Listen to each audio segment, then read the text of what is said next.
ในวันที่24มิถุนายน2025กลุ่มใหญ่ตำรวจกระทรวงป้องกันความสงบได้ปาฐกถาวันพาวงปิดล้อมกองพันที่2วีรชนที่ธงไหหินแขวงเสียงขวางครบรอบ66 ปี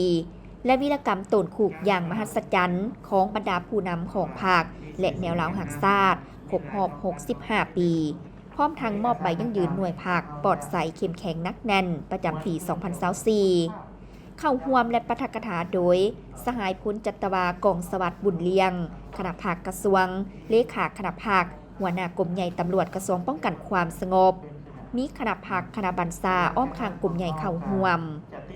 สหายพลจัตวากองสวัสดิ์บุญเลียงได้ยกให้เห็นมูลเสื้อวันพาวงปิดล้อมของกองพันที่2วีรชนที่ธงไหหินแขวงเสียงขวางและวันวีรกรรมโตนคุกอย่างมหัศจรรย์ของบรรดาผู้นำของภาคและแนวราวหักชาติว่าเหตุการณ์ดังกล่าวได้ส่องแสงให้เห็นถึงการนำพาของภาคอย่างถูกต้องสลัดสงสัยในขบวนการต่อสู้การพาวงปิดล้อมของกองพันที่2ได้ยังยืนให้เห็นอย่างจะแจ้งว่า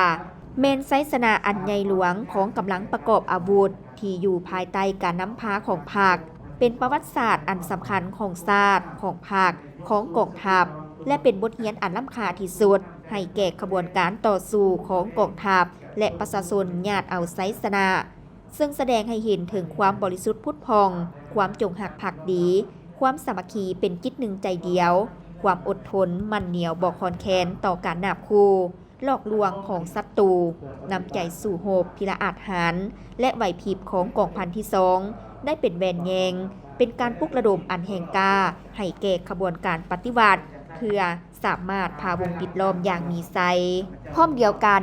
สหายยังได้ยกให้เห็นวันวีรกรรมโตนคุกอย่างมหัศจรรย์ของบรรดาผู้นำของภาคและแนวราวสั่งชาติในการต่อสู้ทางการเมืองการทหารและการต่างประเทศอันคล่องแคล่วของบรรดาผู้นำของภาคแนวราวหักชาติในเวลาถือคุมขัง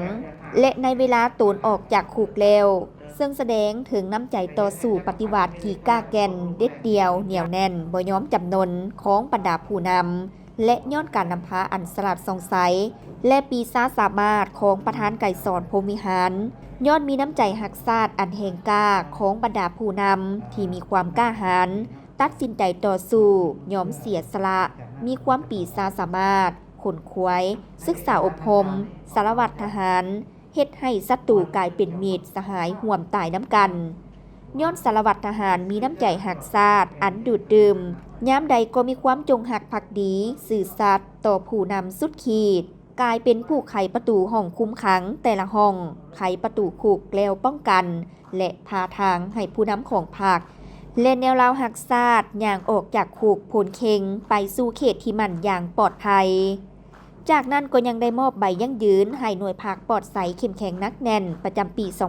2024ให้บรรดาหน่วยภาคภาคฐานและหน่วยภาคอ้อมข้างกรมใหญ่ตำรวจจำนวน15หน่วยภาคเป็นเกียรติมอบโดยสหายพลจัตวากองสวัสดิ์บุญเลียงหัวหน้ากรมใหญ่ตำรวจ